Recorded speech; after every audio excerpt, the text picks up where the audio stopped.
maybe just an echo. Okay, yes. No problem. Take two. We'll make a start. Just on a procedural matter to commence. So Councillor O'Reilly is not available this evening. So we're looking to nominate and take nominations for a pro tem chair. So Councillor Coyle.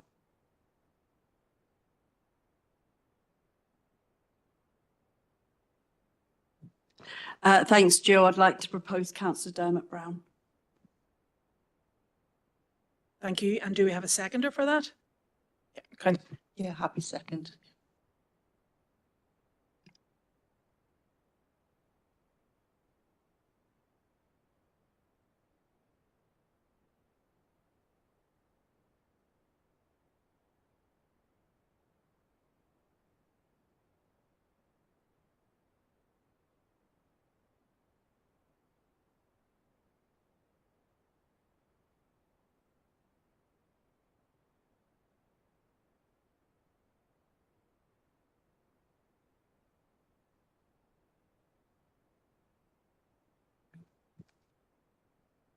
Okay, hello everyone. This is the affairs here. Okay, so you're all very welcome to the Policy and Resources Committee here in the Grange, and we are now going to part one of the agenda, and that is apologies. Have we any apologies?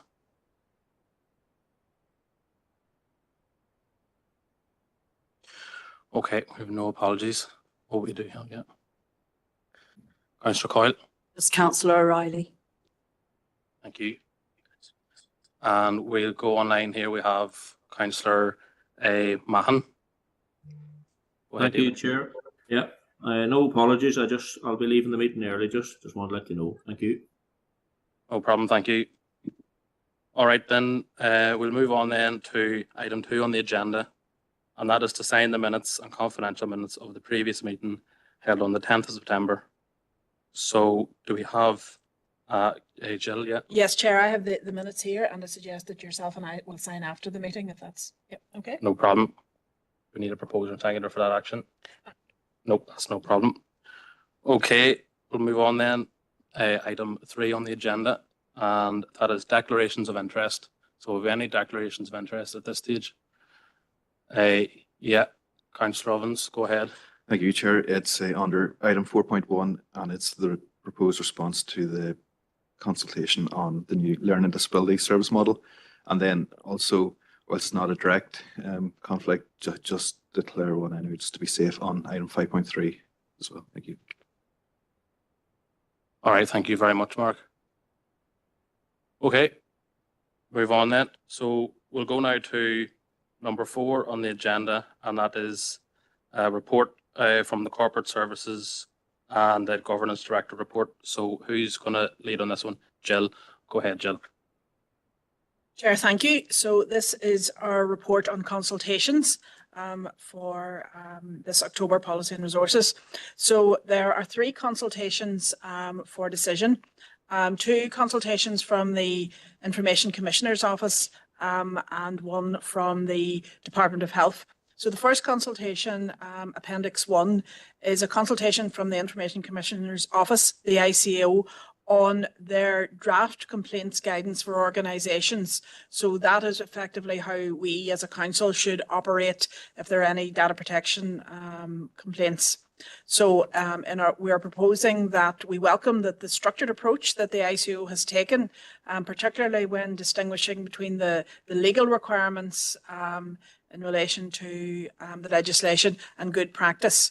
And we're asking for some aspects of greater clarity on timescales and expectations for record keeping in relation to that consultation.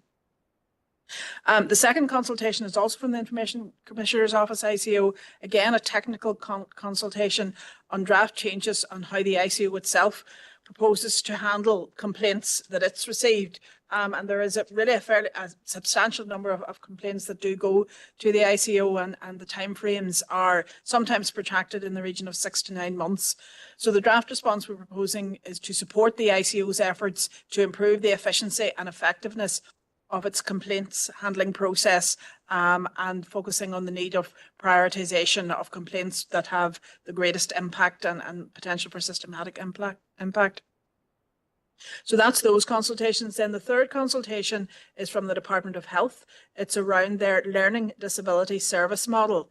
And the Department of Health is proposing really a new approach to support adults with a learning disability. And this is a consultation that we have shared with the Council's Access and Inclusion Advisory Group. The consultation asked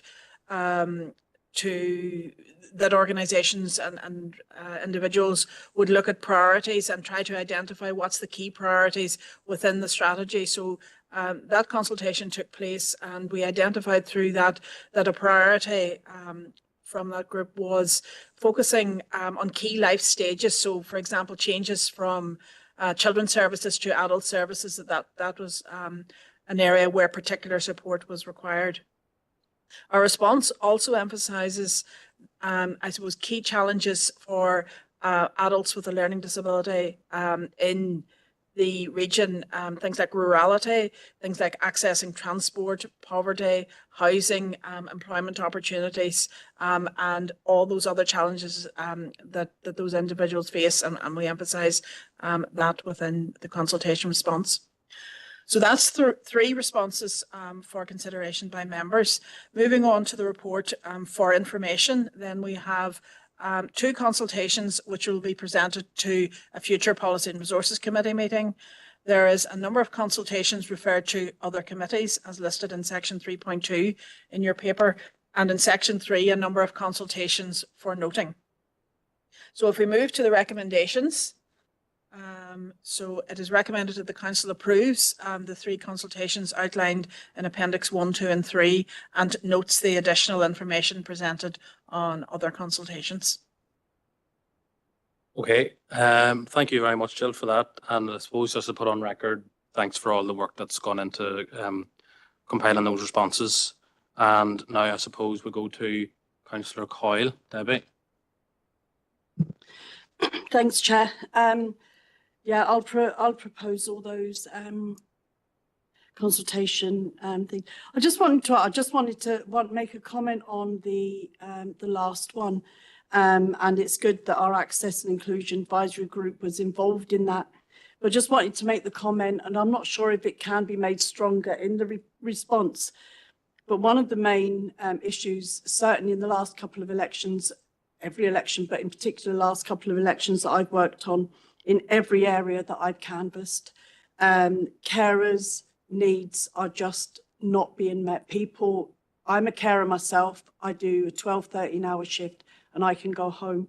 These people can't go home, they are at home, and it's 24/7, and respite for them and support for them is really, I can't say it's non-existent because it does exist, but it's just not at a level that's needed. So if anything stronger can be put in to support carers, I think they really need and deserve that. The only other comment I wanted to ask, or question I wanted to ask really, is at the end of the, hold on, I'm losing anything there, is at the end of the first paper and the consultations for noting. And I just wanted to ask the question, there's one on fisheries and water environment, the Fisheries and Water Environment Bill, and seeing as Fermanagh is got quite a lot of water in it, is that something that maybe we should be answering, or is there a reason that we shouldn't be answering it?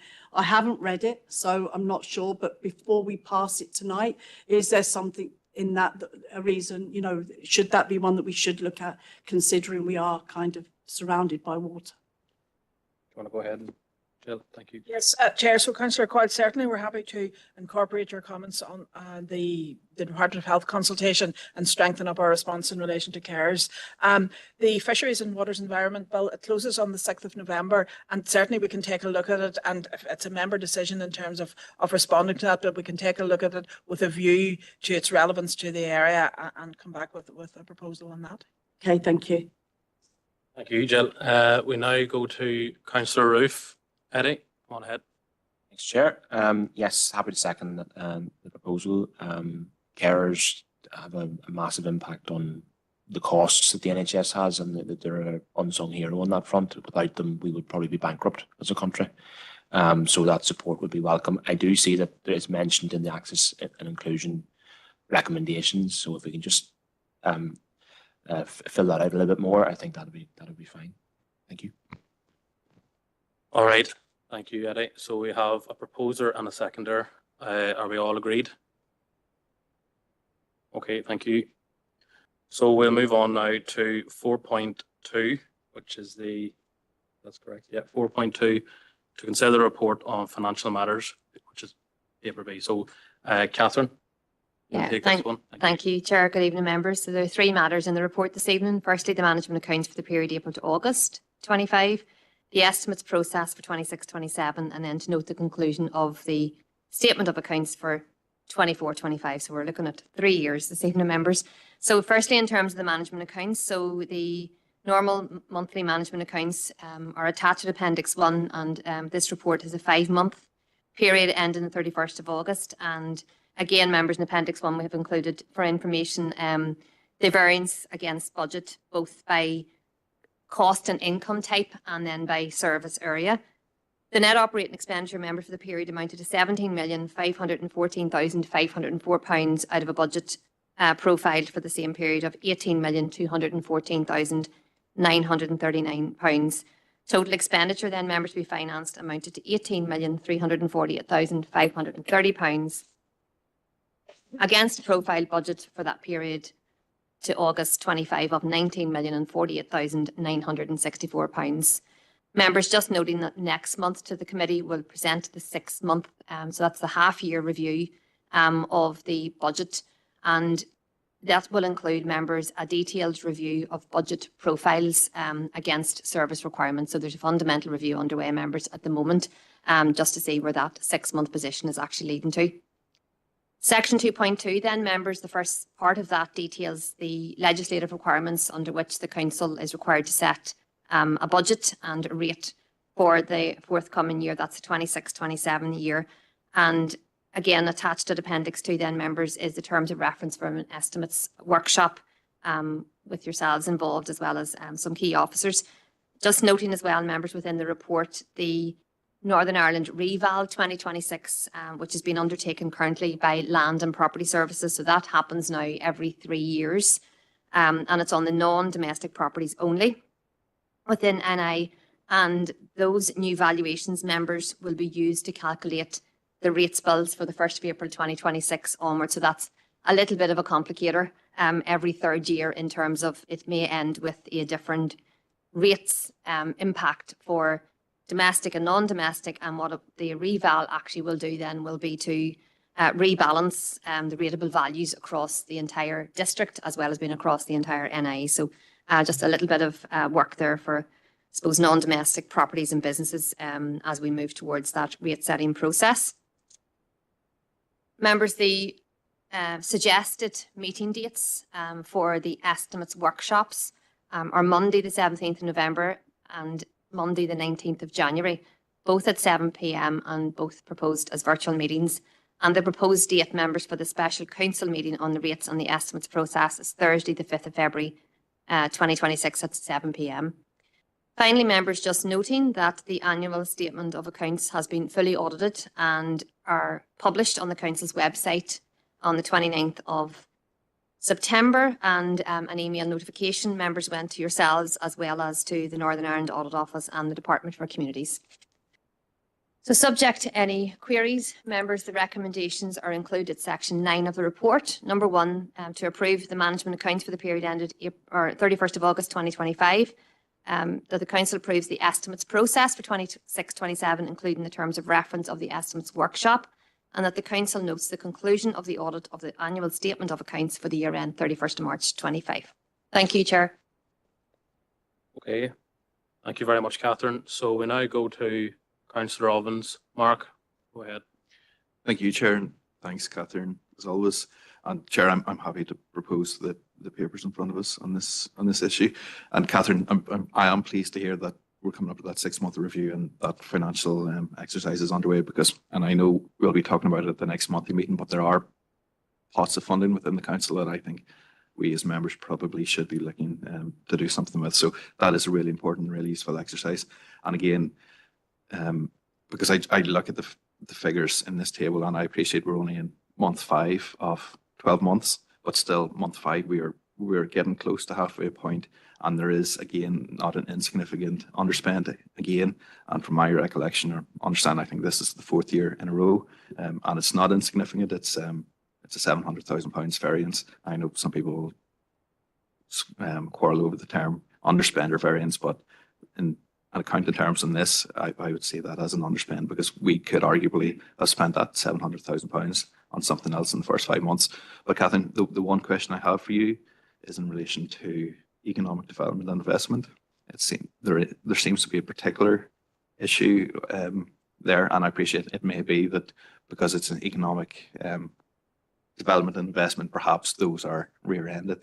Those allocations come later in the year, but it would be useful to get clarity in terms of where we are with that 18% variance. Thank you, Chair. Okay.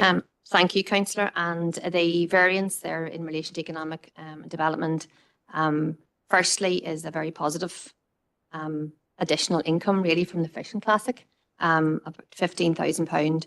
There is a vacant post in there, so I suppose that's reflected in the salaries and wages underspend against budget, so that there is a vacant post within that. And then the other element within that, there was a budget included in the current year, the 25-26, for the growth deal. So at this stage, there are vacancies in staff within that wider growth deal process. And at this stage, I envisage an 83,000 surplus there as well in that budget. So we've released that budget month on month. And then there are a number of small changes against budget lines, but the main ones are there: the growth deal, vacancy in post, and the Fishing Classic positive variance. Thank you, Chair. All right. Thank you, Catherine. We go now to Councillor McGrath. Bernard. Thank you, Chair, and thank you, Catherine. Happy enough to second, Chair. Just Catherine, on the NI Reval 2026, could you maybe explain that a wee bit more, please? Thank you. Thank you, Chair. So I suppose I have included, members, a link to the actual Land and Property Services website. And I think it's important, maybe if you have an opportunity to maybe to read that link, but essentially Land and Property Services in consultation with businesses right across NI, and I've noted there's about 74,000 businesses within NI, collate information to enable a review of the rateable value of properties. So all non-domestic properties have a net annual valuation, and there is a process within Land and Property Services to review the adequacy and accuracy of those valuations on a triennial basis. And I would assume that quite a number of businesses, I don't have the percentages here in front of me, and again, it might be on the Land and Property Services website, quite a few businesses are asked to actually provide their most up-to-date information to enable an accurate valuation to be undertaken by Land and Property Services. It is a significant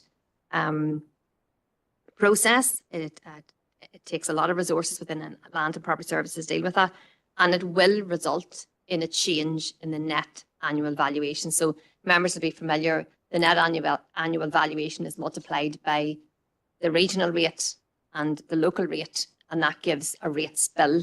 So if all rates stayed the same, there is a chance that the valuation could go either up or down, and therefore your rates bill would change in any case. If that's a bit clearer then, thank you. Okay, thank you, Catherine. And we now go to Councillor Roof. Eddie. Thanks, Chair, and thank you again, Catherine, as always. 2 questions. Well, 1 point first is that we're looking at a 4% underspend at the minute, which, I mean, despite Councillor Robbins saying otherwise, I think is pretty prudent.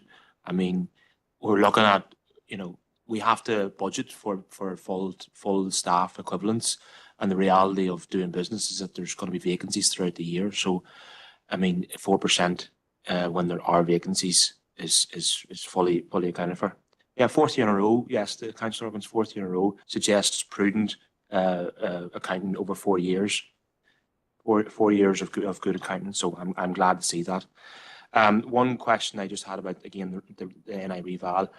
When that does come through, do we have an estimated date as to when that'll come through for us?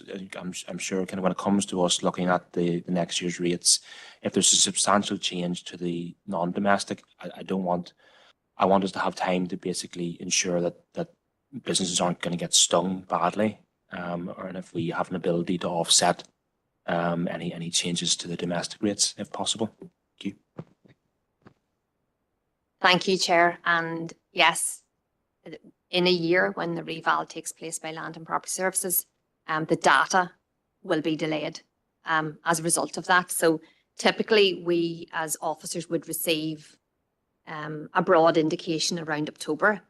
We are meeting with Land and Property Services in November, but it could be quite late in this year. It could be middle to end of November, if not December, before we get those officially.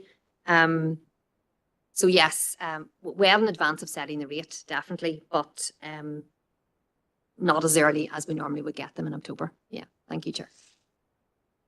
Okay, thank you, Catherine. So there's no one else indicating to speak. So we have a proposer and a seconder. Are we all agreed? Okay, thank you. We're going to move on now to 4.3, which is to consider the report on the audit panel meeting held on the 9th of September 2025. So this is yours. Jill, go ahead. Chair, thank you. So the audit panel met on the 9th of September, and members will note that the audit panel considered a number of aspects, including an update on fraud and raising concerns, the draft annual performance report for 24-25 and an update on corporate plan measures, internal audit reports on cash and income handling and receipting, and also human resources, both of which received a satisfactory opinion, an update on the internal audit plan for 25-26, which is tracking against plan, the annual statements of accounts for end of year, March 2025, and the draft report to those charged with governance.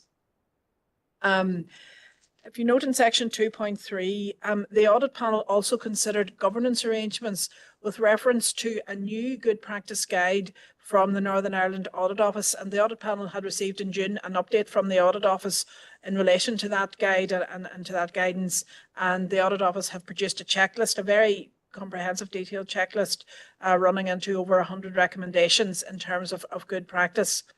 So following that review and self-assessment, it was proposed that the audit panel terms of reference should be updated across a number of areas, in terms of that the audit panel should report directly to the council as opposed to the council via this committee, Policy and Resources, that it should receive an update on significant strategic projects, should receive updates on direct award contracts, should consider an annual skills mapping exercise for audit panel members, and also that there would be formal reference within the terms, formal mention within the terms of reference of provision for an annual meeting with members of the audit panel and the internal and external auditors. That takes place as a matter of course, but that it would be formally referred to.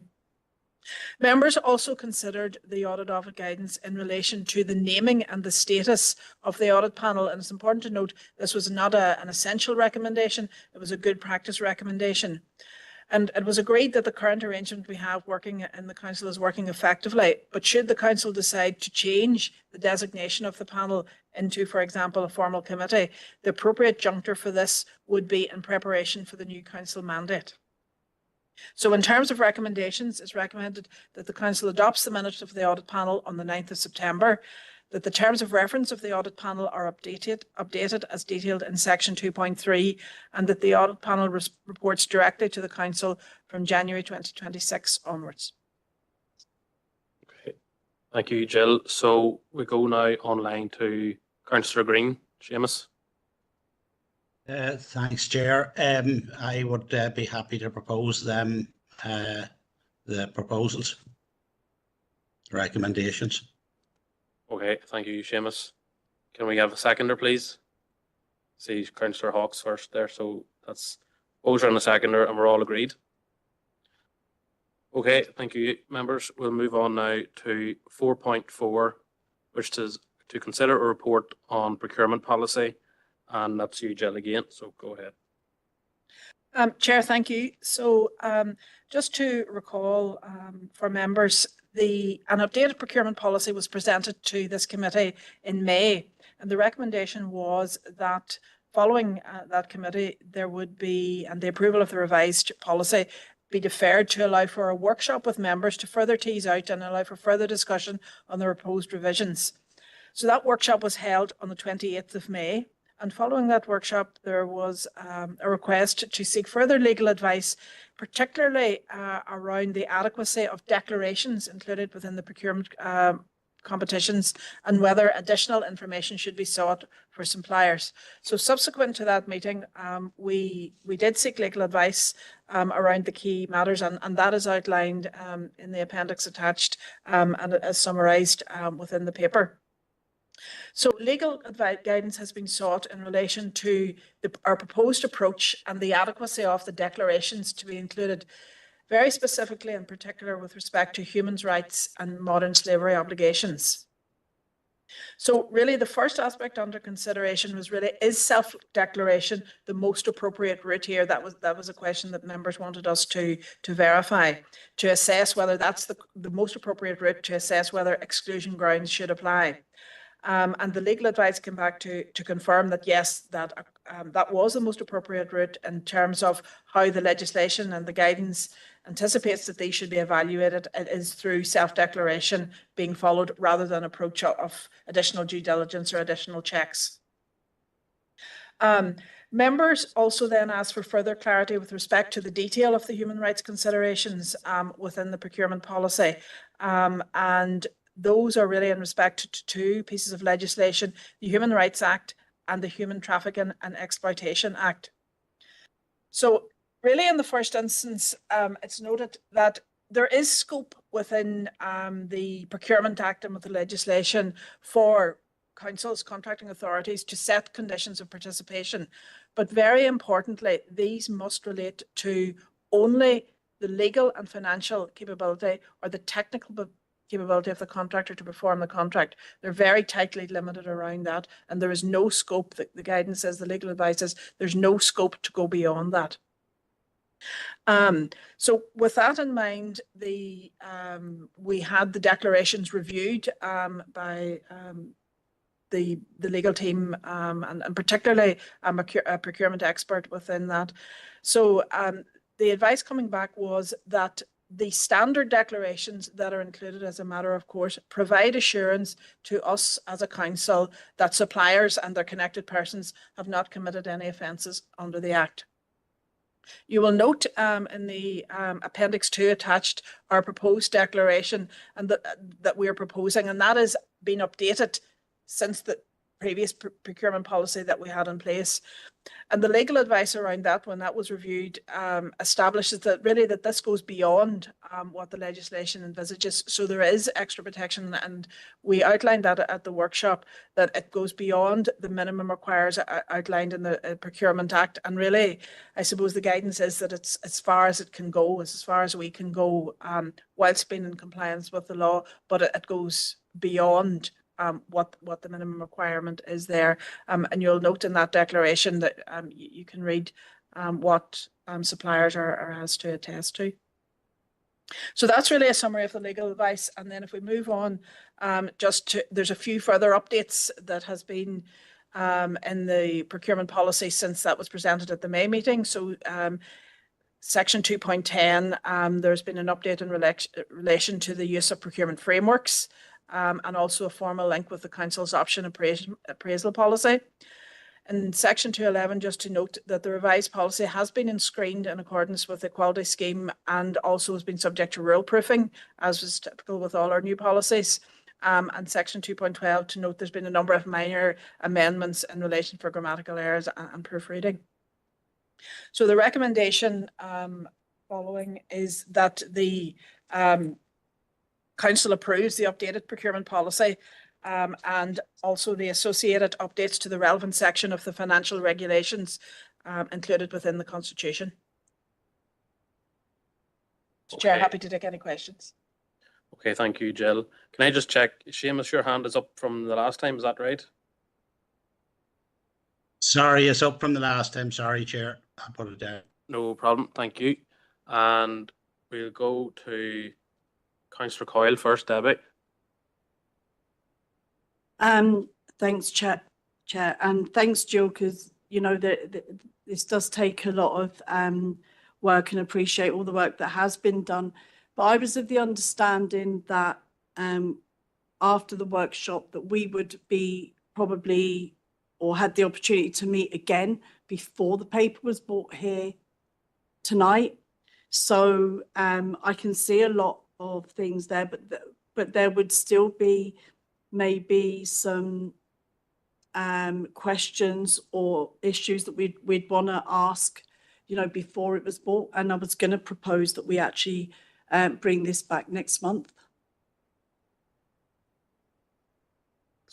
Yep, no, Chair, certainly if that's of the members' attention, it would be helpful for us if we had an indication of the additional concerns, and certainly the papers were circulated in advance 5 days ahead, and there would have been an opportunity to feed in questions, because I suppose there is a degree of urgency in getting the procurement policy approved to align with the new Procurement Act, and you know, we want to keep right in that aspect. So if there was, would we be okay to bring it back next month and still be okay? Yeah, well, if that's members' wishes, we will comply. But it would be certainly helpful if we could have the queries fed beforehand in advance. Yeah, absolutely. Yeah. Okay. Thanks, Jill. I suppose just to add this, like we said this before, it is a massive piece of work, and it's very, very significant area of the council. I think it's worth making sure that we get it right and not rushing into anything. So that's good enough then. So go now to Councillor Ovens, Mark. Thank you, Chair. And if that was a recommendation or a formal proposal, I'll second that, because equally I came to this meeting with the opinion or conclusion that I wouldn't have supported this being passed tonight either, for a number of reasons. But in terms of primarily, I remember, Jill, whenever this was raised at the May meeting, I mean, I know others spoke on it, but I remember asking the question, why are we moving the threshold from 30,000 to 50,000? And at that time, I specifically asked, whenever this paper was being brought back, it would be most useful if we could see where the other 10 local government districts in Northern Ireland are, in terms of, because from my quick search online, I can see many of the other councils are still sitting at that 30,000 threshold. So it would be useful to get that table. I appreciate there was that workshop, that one workshop. I wasn't available to join that day, unfortunately, so it may or may not have been discussed then. But as far as I can see, reading tonight's paper, reading the paper previously in May, there hasn't been a reasonable enough case made, in my opinion, to increase that threshold from 30 to 50. And I'll not repeat the cases in the past, but I mean, you'll know I've had concerns about how this council has operated when it comes to procurement and when it comes to particular decisions on particular issues. And indeed, this committee itself has been blindsided, in my opinion, on the likes of the purchase of the outside communications support. Chair, just really, I'll second Councillor Coyle's proposal that this isn't agreed tonight, and that there is information brought back either at the next meeting or in advance on specifically that point of the thresholds. And just when it's in my mind, there was a reference, I think it was under 2.10, Jill, that you talked about, you know, that there was focus on the procurement framework, I think it was called. That, from my recollection, whenever I was asking questions about how this council had procured the services of outside consultants on the likes of the Dalradian gold mine, I was told that was done under existing procurement frameworks. It would be useful to know just exactly what the changes are, and perhaps even a briefing on those, on the broader procurement framework positions for the council. Thank you. Okay, thanks, Mark. So, Jill, you're going to come back in. Yes, I mean, we're certainly happy to answer those questions this evening, and we also have some legal guidance online. So in relation to the thresholds, that was covered at the workshop, Councillor Ovens. So all government departments, all central government departments have moved to the higher level of thresholds of £50,000 for external tender. The majority of councils either have moved or intending to move. So there's a Northern Ireland Finance Officers Network, which Catherine attends and I attend on occasion, and that question was put to the room. So a number of councils have formally moved, and the majority of councils are intending to move to the higher level of threshold. So should we take the decision to remain as we are, we would become very much an outlier. And when we think about the impact of that to our organisation, if all organisations have the higher threshold, the perception is that we would have that higher threshold. So we potentially would achieve poorer value for money, because tenders would make the assumption the minimum value is £50,000 if we apply. The thresholds have been increased really in line with inflationary guidelines, and they've been in place in this council for a large number of years, that lower value of threshold. And I suppose the new Procurement Act is all about proportionality. So if we go to public tender with a higher level of threshold, that's more complex for suppliers, particularly small businesses, to apply to. They're required to have higher levels of insurance, and they're, in terms of the bureaucracy involved, it's more significant. And so therefore, proportionately for that value of spend, it's deemed that those thresholds would apply. So that is absolutely the rationale why we're proposing to move there, and we discussed that at the workshop. The second aspect that you raised, Councillor Robbins, in terms of queries around procurement policy, absolutely, there's no evidence of that. We have numerous audits. We have a very open and transparent procurement process. It's reported to Policy and Resources Committee, and we have received no feedback or no concern, or there's no evidence that that is in any way not appropriate, or any way not highly robust. The third question you asked about the frameworks, and maybe I'll bring Catherine and Nuala in on that, if in terms of the changes to the policy in relation to the frameworks and how that works. If I can bring colleagues in, yeah. Yep, go ahead. Yeah.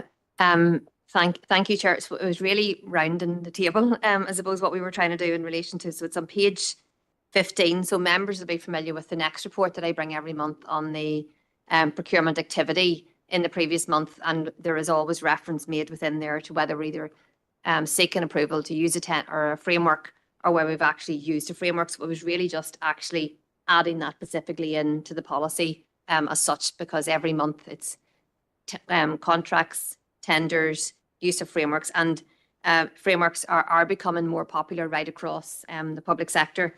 And we still wanted to reinforce that we will continue to report specifically to the Policy and Resources Committee on approval to proceed to tender and the use of procurement frameworks for contracts. And as Jill previously mentioned, they're just adding into that an absolute link, and really on an efficiency basis, that recognising the Council's options appraisals policy. So within that policy, reports to the Regeneration Community Committee where they're seeking approval to approve a business case, that they would also at that same time seek approval to proceed to award the most advantageous tender, rather than a separate report coming back through to the Policy and Resources Committee.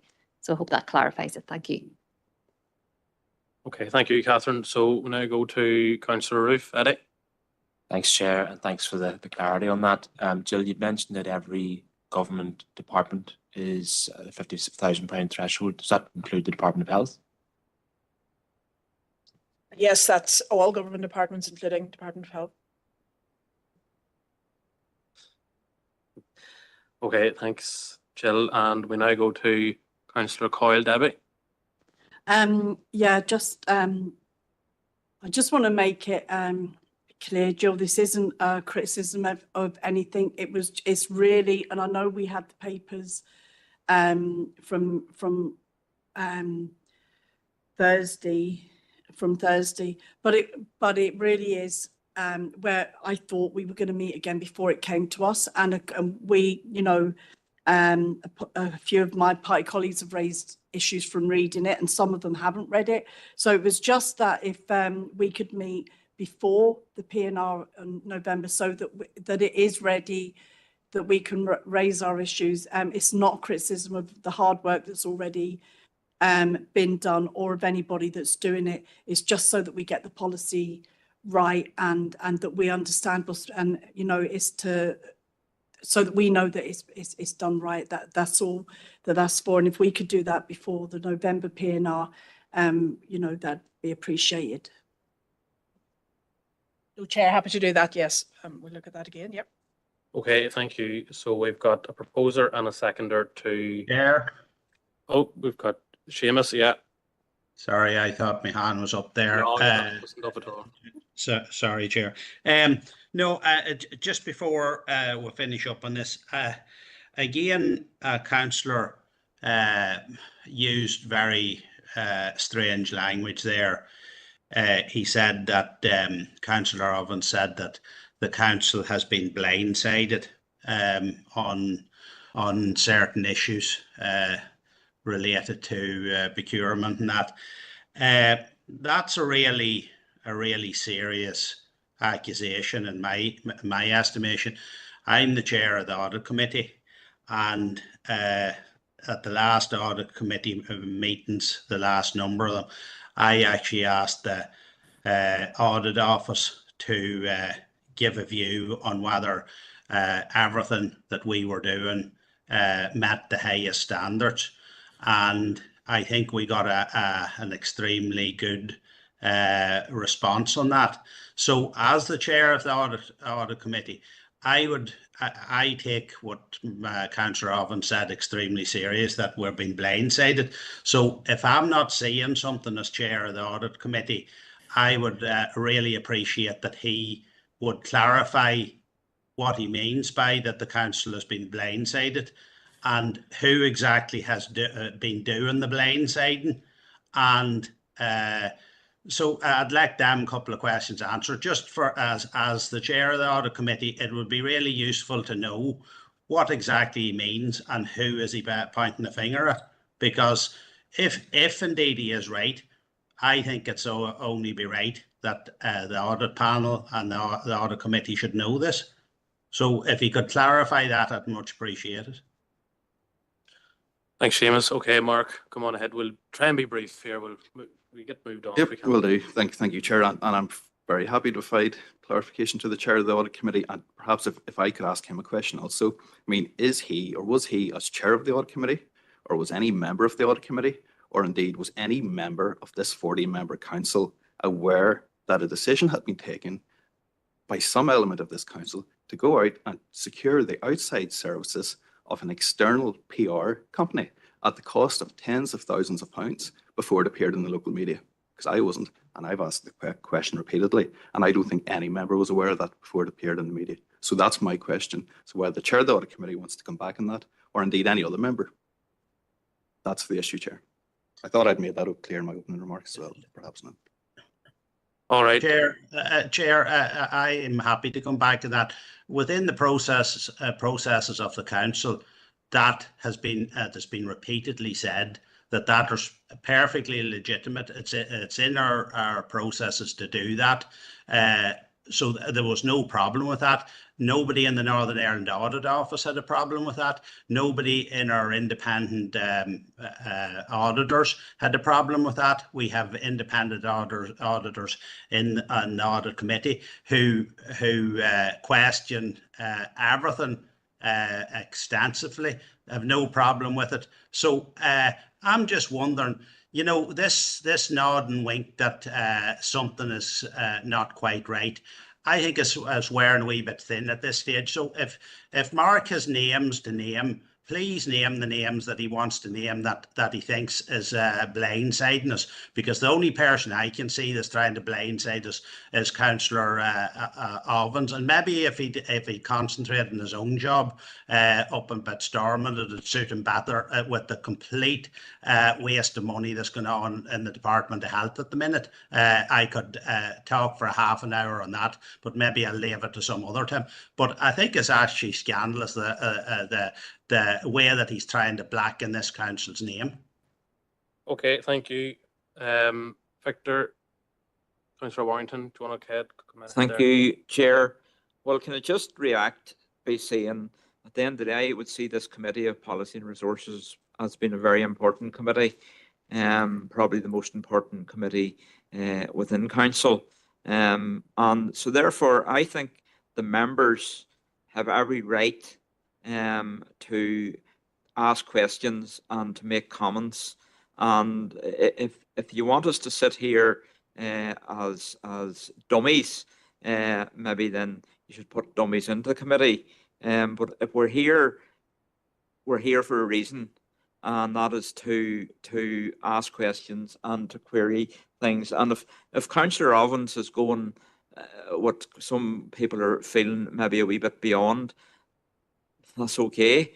And as to bring up his job with the DOH, that is absolutely no reflection on tonight's meeting. It's a totally side issue, so I think that should be left where it is, to the side. Thank you, Chair.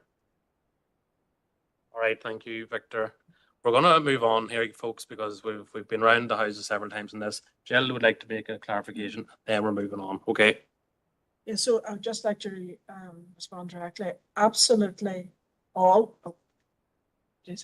absolutely all procurements are fully in line with procurement policy, including the procurement that you referred to, Councillor Ovens, for the PR services. It was fully compliant with the procurement policy as and all information shared in relation to that was in line with policy. So there's from an officer point of view, we have no concerns that there was anything untoward with that. Okay, so we're going to bring this to a close here. So then the proposal then was to push the item back to next month's agenda, and we had a proposer and a seconder, and we're all agreed. Okay, so we're moved on then. And now we're on 4.5, which is to consider a report on procurement and tenders. So that's Jill. Oh, Catherine. Okay, Catherine, go ahead. Yeah, thank you, Chair. Members, just we typo there. There is one tender proposed for award in the paper this evening. That's Mullaghmore Pumping Station. Approval required for tenders to be issued. There's two of those at 2.2 for Omagh Leisure Centre running track, shed repairs, and collaborative tender for insurance broken for a couple of years. Requests for a contract to be extended, and that is for the residual waste. There are 4 lots here. This is lot 1. The use of a procurement framework, vehicle telematics, true, and that's the frameworks listed there as it is. And then under section 3, members, matters for noting are 2 tenders awarded under delegated authority, noting a collaborative tender with Derry City and Strabane to appoint a charge point operator for the EV charge points in a number of council areas. And members also at 3.3 to note the use of procurement frameworks, EVO, for 2 different elements there as listed in section 3.3.1, and also the use of a framework for the purchase of some council vehicles. Subject to any queries, members, the recommendations are listed at section 9.1 and 9.2 of the report. Okay, thank you, Catherine. So we have a member online, Councillor Anne-Marie Donnelly. Go ahead, Anne-Marie. Thank you, Chair. And first of all, I would like to commend our staff for continuing to secure funding where possible for when they're making procurements and different projects that are ongoing. I note there's 2 there listed which are fully funded, which is excellent. So I'm happy to propose the recommendations as set out at item 9.1 and to note the points at 9.2. Thank you. Thank you, Anne-Marie. Have we got a seconder? Bernard, Councillor McGrath. Thank you. So we're all agreed? All right, thank you. We're moving on then to 4.6, and that is to consider a report on staff matters, and that's Thelma. Thank you, Chair. So, Chair, this report is for information tonight. So, sorry, the first part is for decisions and then for information as well. So we have a number of HR employee-related policies that have been reviewed recently. 3 of those, the Equal Opportunities Policy, the Learning and Development Policy, and the Council's Pensions Discretions Policy linked to the NILGOS pension scheme. There are a number of amendments made to these policies, and they are shown as tracked versions in your papers. I suppose in relation to the Equal Opportunities Policy, we've expanded the scope of that to include details of our equality commitments, and we've updated the responsibilities within that and added short paragraphs in relation to the Council's Flags and Emblems Policy, in relation to equal opportunities for activities outside the workplace, and some information about affirmative action in accordance with the Equality Commission guidance on that. The Learning development policy. We have revised some of the learning and development opportunities, updated some of the training activities within that, and there's been a slight update in the terms and conditions for offering support for such activities and an extended duration within the secondment protocol, which is an appendix to that policy. And then the pensions discretions policy is a technical document linked to the NILGOS pensions scheme. And the biggest change really in that is we have had to move into a new template. So the template as provided by NILGOS, we have updated and moved over our discretions in that. So those policies are recommended for approval. And then the second item within the paper is an update just on the Access NI.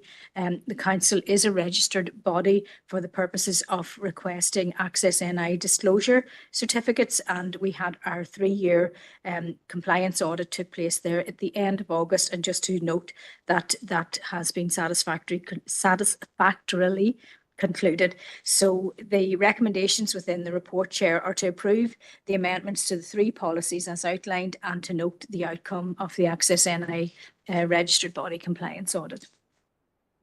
Okay, thank you, Thelma. And we've got Councillor Coyle. Debbie, go ahead. Thanks, Chair. Yeah, happy to propose. Can I just ask on the Access NI, is that the council can look for Access NI for its employees only, or it can also do it for community groups and people like that? Thank you through the chair. No, we are not an umbrella body we are only for the council, for our own employees. Okay, Councillor Hayes, Nolene. Just happy to second that. Okay. The approval on the noting. Thank you. Okay, we've got a proposer and a seconder. Are we all agreed? Yep. Okay, so thank you. We'll move on now to 4.7 to consider the report of the Director of Corporate Services and Governance, and that's Jill.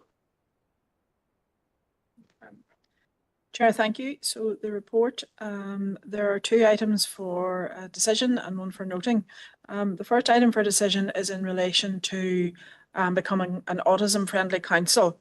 So members will recall that earlier in the year, the council agreed that a report would be brought in relation to 2 aspects. First of all, the training that the council is doing in relation to neurodiversity, autism, and also that we would research and bring proposal in relation to considerations around the council becoming an autism-friendly council.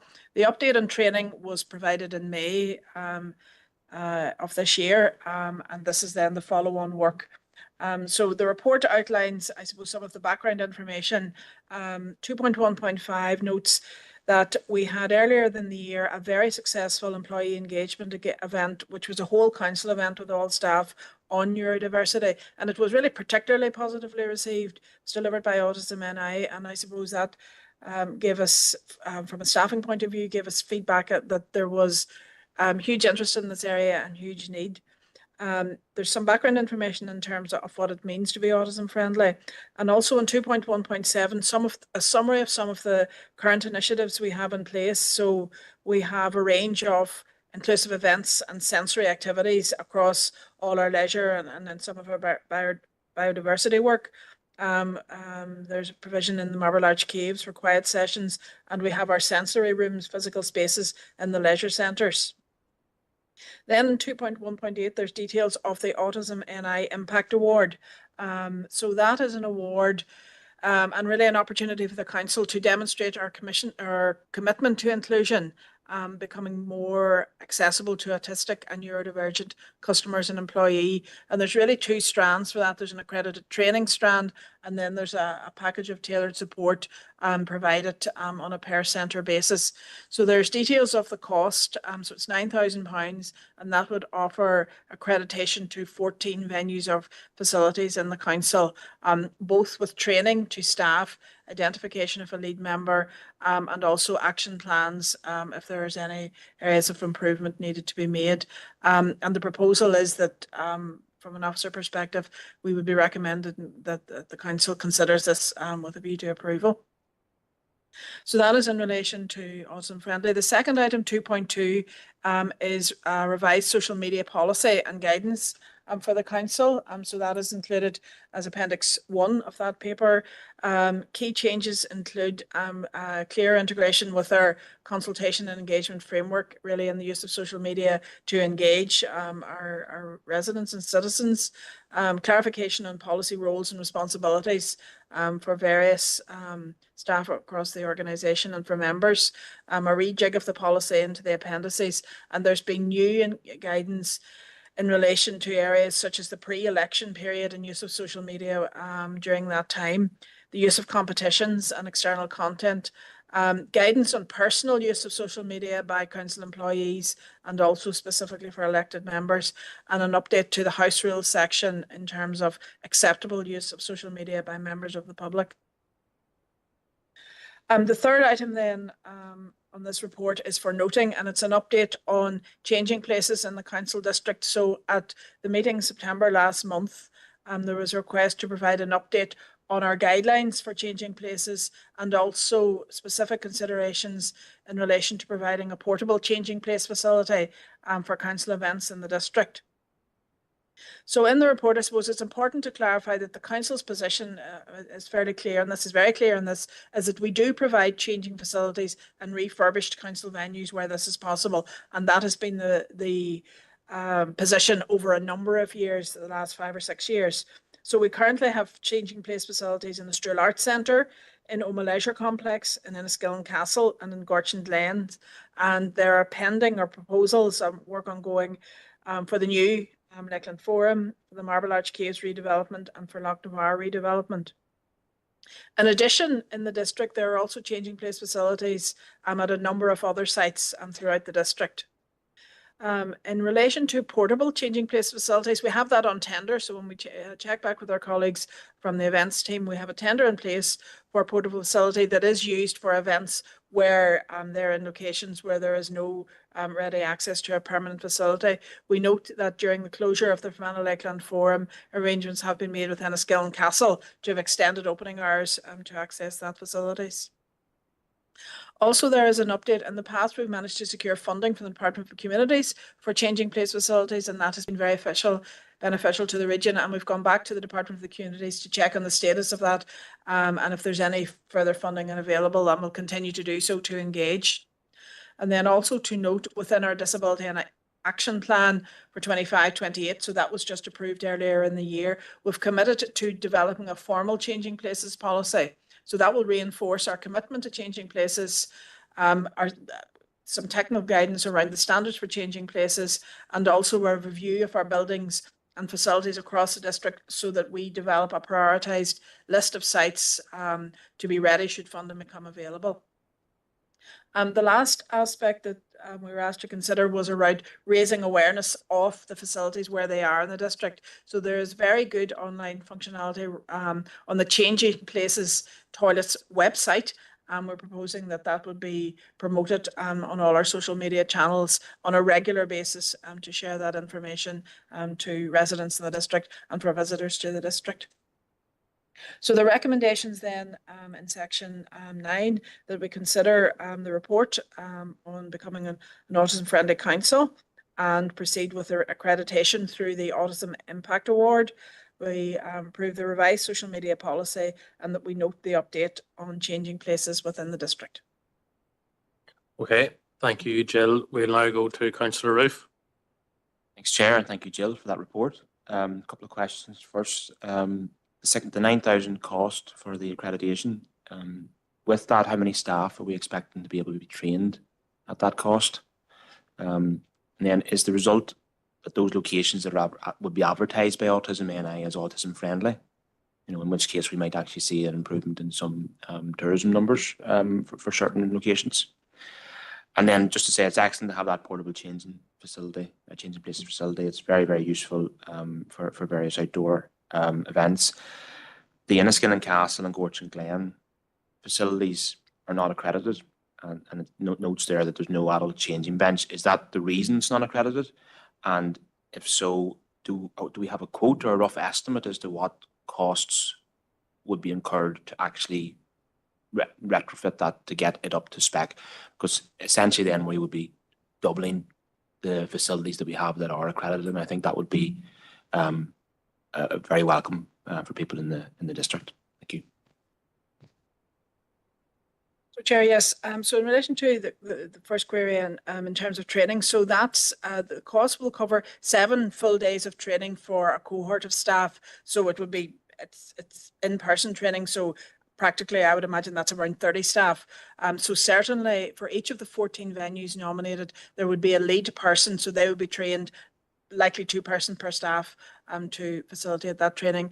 And then as part of the accreditation process, we get an individual plaque for each building. We get a pack of PR material so that we can promote it widely. So therefore, it would lead to benefits for our district in terms of raising awareness with tourists and attract visitors.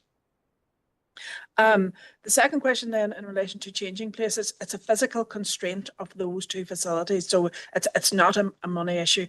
It's really the spaces where the changing are not large enough to fit an adult changing bench. And the aspiration for both those facilities was that they would be fully kitted out, but it's a practical constraint within existing buildings that it just wasn't possible. So that's where we currently sit. Certainly with all new builds, that becomes an issue, and we look around.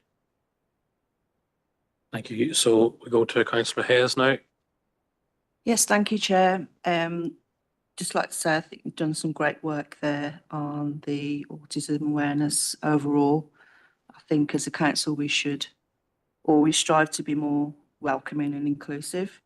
And yeah, I think we should go for that Autism NI award. I think for the money, I think that it's quite an extensive package that we would get that would benefit an awful lot of people. So I definitely would agree with that. Also just want to say on the social media policy, I think that's really important because it is a fantastic tool for information and promotion, but it can also be quite damaging. So any advice and training that people can get on that is great. On the changing places, again, we're doing quite well considering, but and we've got 3 pending, as you said, 3 pending installations on the new Forum, Marble Arch Caves and Loch Never. Just a question on M3, will they be accredited with the changing bench? And on the tender, I know you explained about the ground has to be certain conditions on the ground, but what sort of events, for example, can we use this for? It's good that the castle has extended their hours, but is that only when events are on?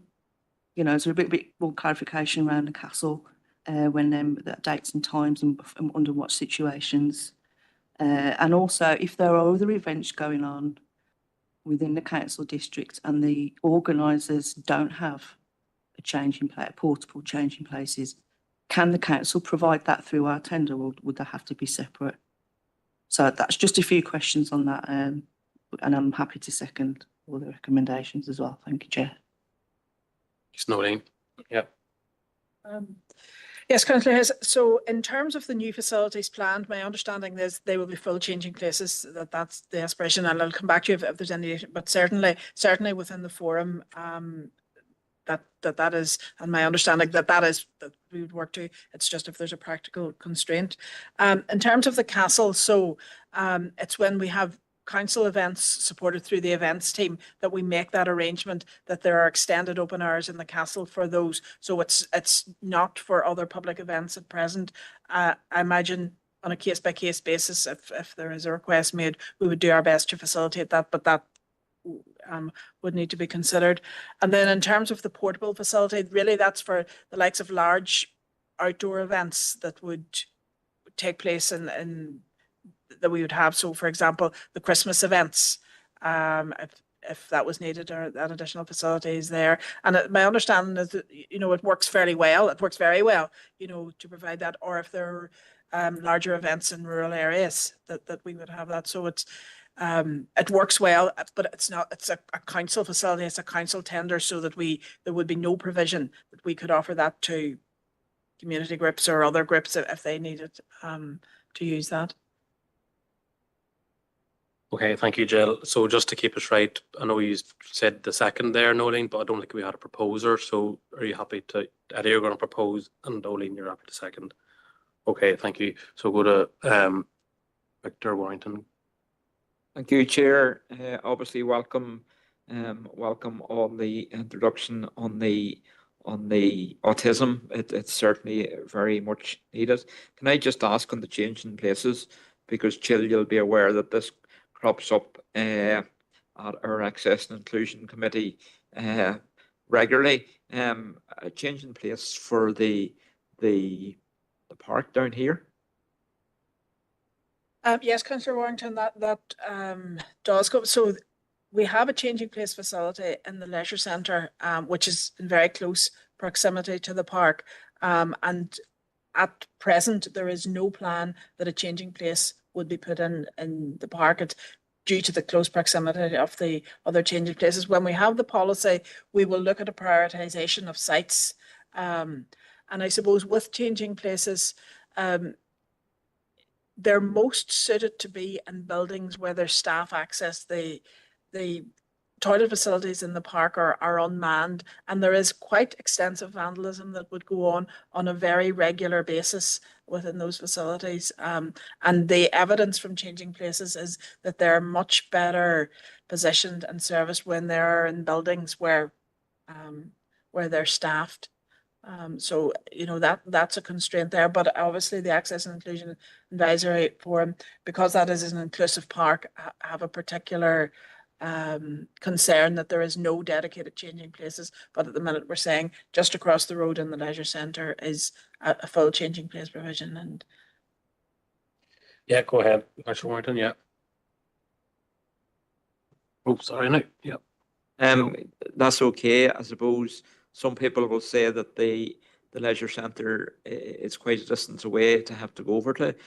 Just another question, is there any toilet facilities down at the park? Or is that the same situation? If they want toilet, they have to use this. There is toilet facilities in the park, yes. There is toilet. Yeah. Okay, thank you. Okay, Councillor Ovens now. Mark.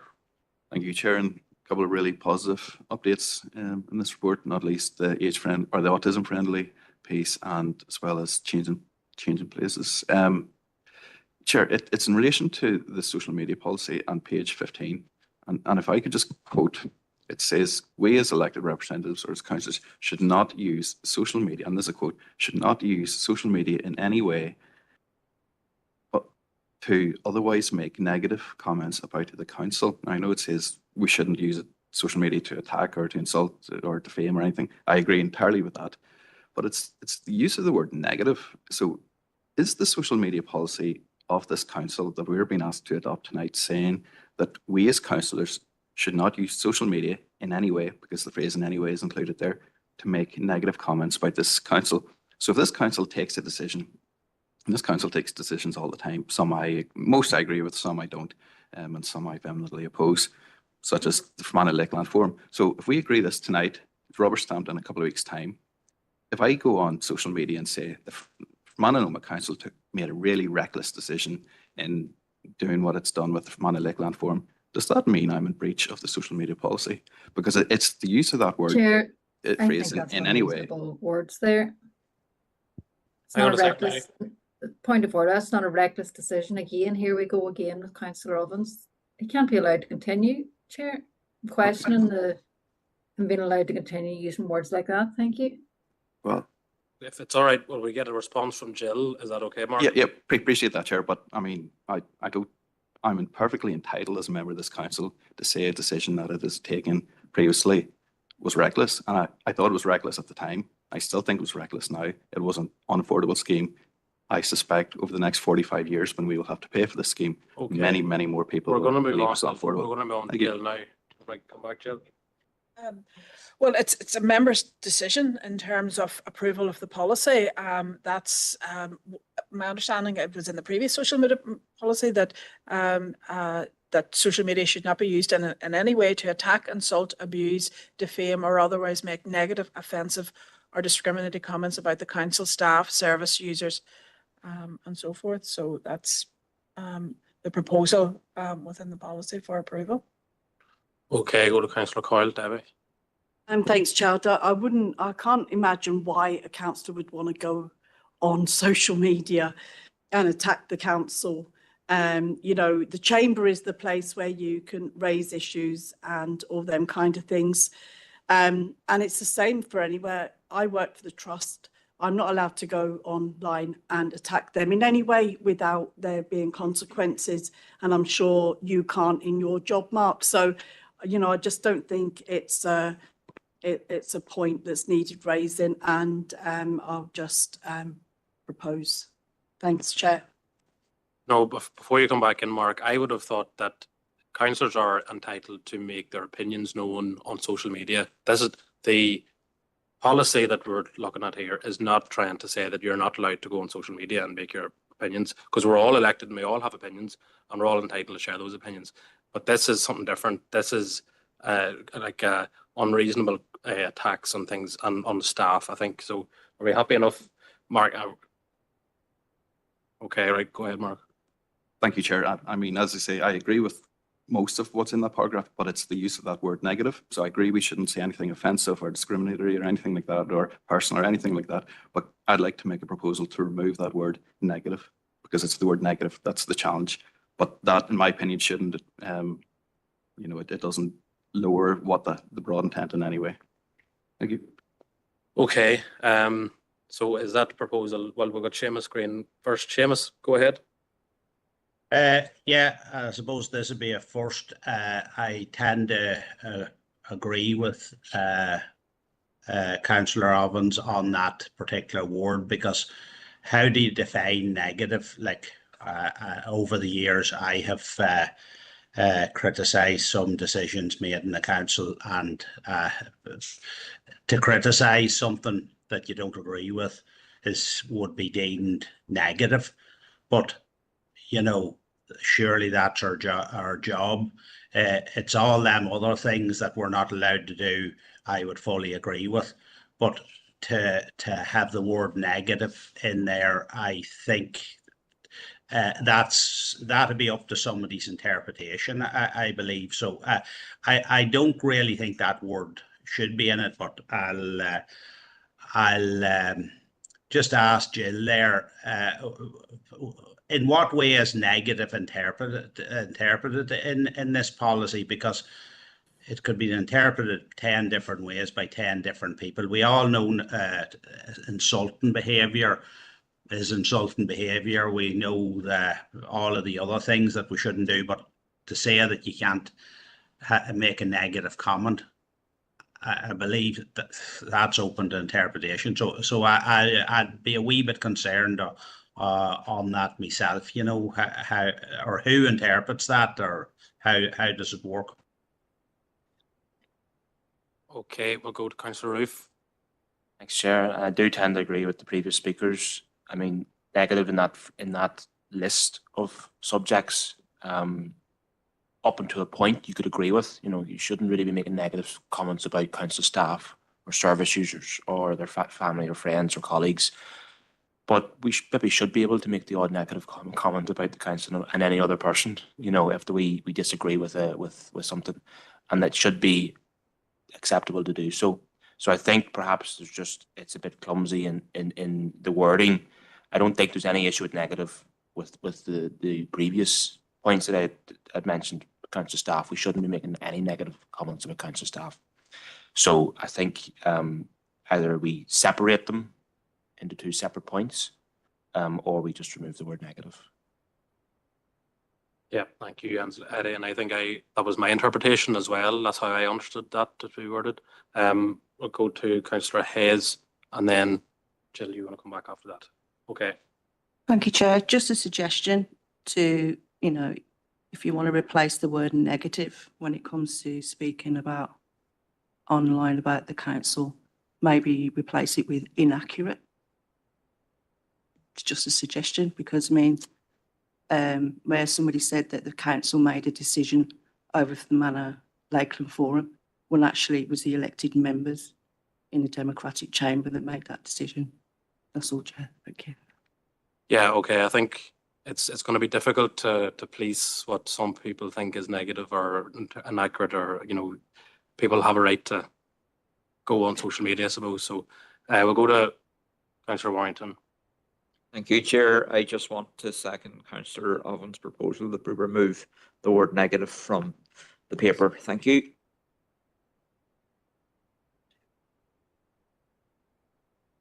Okay, so we've already had a proposal from Councillor Roof and Councillor Hayes first.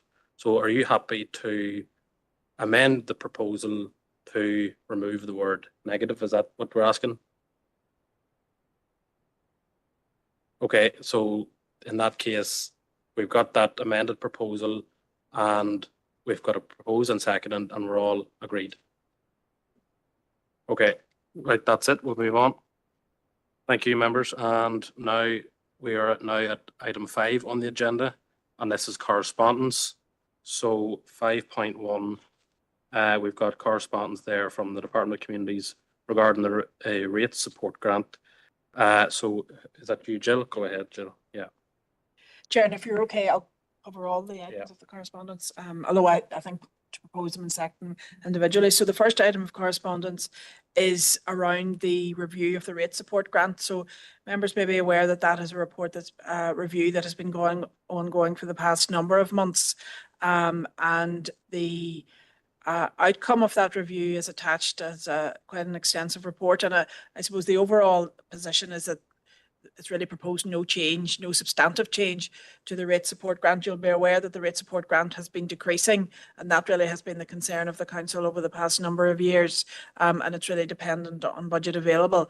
But the review proposes to retain the concept of the rate support grant pending funding availability. It suggests that there's more work to do to define the precise nature of really where the council and where councils use the rate support grant. So what's the benefit of it? What would not have gone ahead without the funding? Greater evidence of need in terms of future distribution of the grant, and also positively a proposal to move to multi-year budgets, should that be allowable. So really that's correspondence for noting in terms of the rate support grant. Okay, can we get a proposer and a seconder?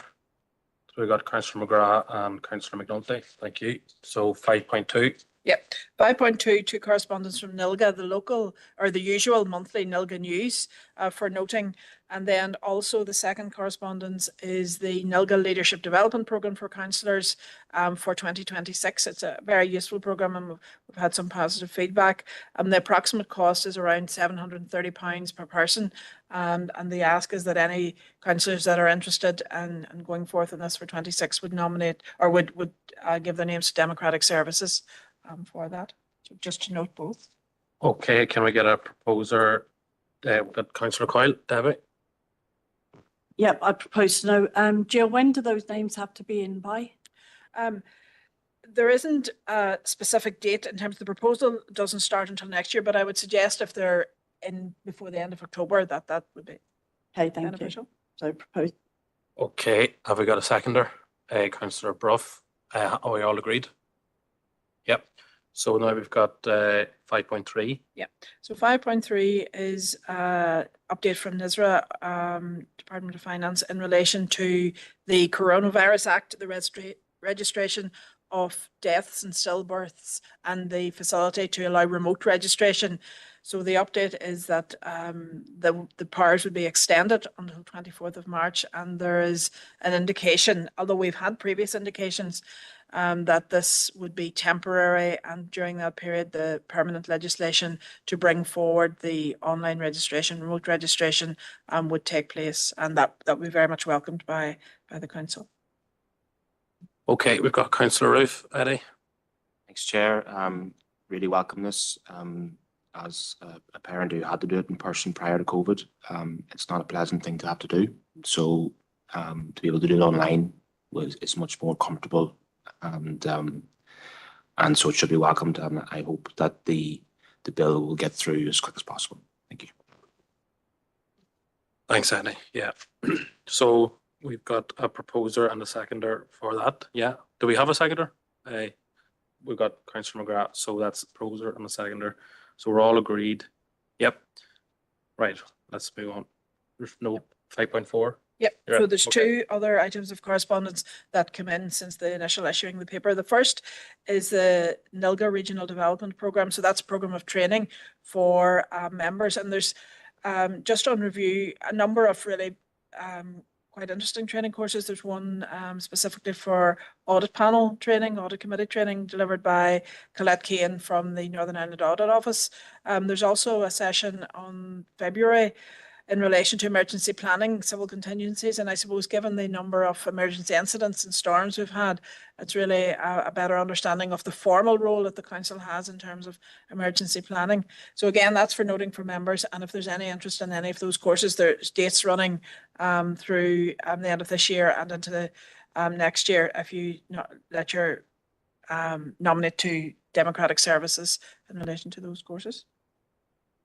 And then the second item of noting is correspondence which just came through yesterday on a new bill, proposed a public office accountability bill.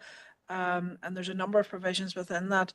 This came through from the Department of Communities, and they've asked for council feedback within a week, which is really a very short time because it's quite a complex piece of proposed legislation. So the proposal in relation to this is that we would seek to go back to the Department of Communities to ask for an extension in terms of the time that we would have to respond to this proposal, and also that we would seek legal advice in relation to the obligations for both staff of the council and for elected members in relation to this. Thank you, Jill. And just to ask a question, that bill there, that's a Westminster bill, so it's not something that's passing through Stormont Assembly. So it's asking us, they're asking us to give feedback on something that's passing in Westminster. Is that correct? Yes, it is a yes, it is a Westminster bill, but there is some provision for Northern Ireland. But at this stage, on cursory reading, it's not clear really what's in and what's out. So certainly we need the legal advice to study what provision is applicable in Northern Ireland and what provision may not be. And I suppose the 7 days to do that is really not satisfactory at all. Yeah, well, it's not satisfactory really at all, but I do know that this has happened in the past where they bring something called a legislative consent motion to the Stormont Assembly, and there's a very short turnover time in those. So Councillor Roof, Eddie? Yeah, happy to propose to ask for some more time. If it is cursory at that point, will we have an option or potential future option to kind of further consult on it as it goes through, or is this expected to kind of go through in the next couple of weeks? We need to explore what options are open to us at this stage. As I say, the letter just came through late yesterday evening. So we're certainly initially asking for more time, and we'll explore what options are open to us in terms of response. Okay, can we have a proposer there to ask for more time, and can we have a seconder for that? So we've got Councillor Hawkes. So we're all agreed? Right, so we're moving on then from that. Yeah, okay. So we're into part 2 now of the meeting, which is the confidential part of it. So we've got AOB first, I suppose, by 6 on the agenda. And is there any relevant or urgent business that anyone would like to bring? No.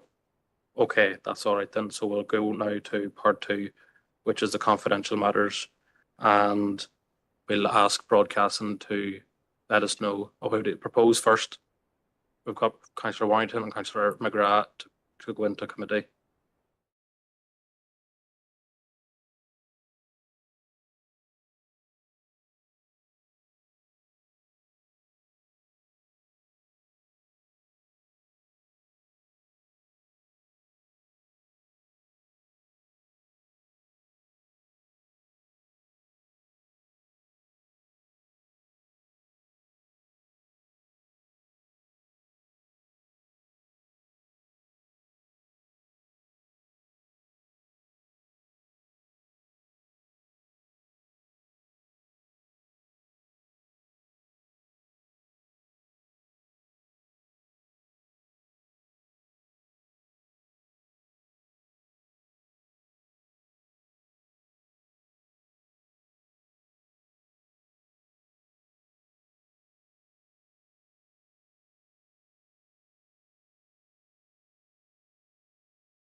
Okay, we're back. Just wait for the laptop to catch up. Right. Okay, so we're back now and we'll get an update there on summary of what was discussed in confidential from Director. Thank you. Chair, thank you. So while in committee, the committee considered a report on staff matters and agreed with the noting of the recommendations. Okay, thank you, Jill. So can we get a proposer and a seconder, Councillor Warrington, and seconder, please, Councillor Hayes. Okay, so that's that. So that's the end of the agenda, isn't it? So now we'll come to the end of the meeting. So thanks very much for your cooperation and your patience with me being the first time in the chair. So, and safe home, I suppose. Thank you very much. Thank you.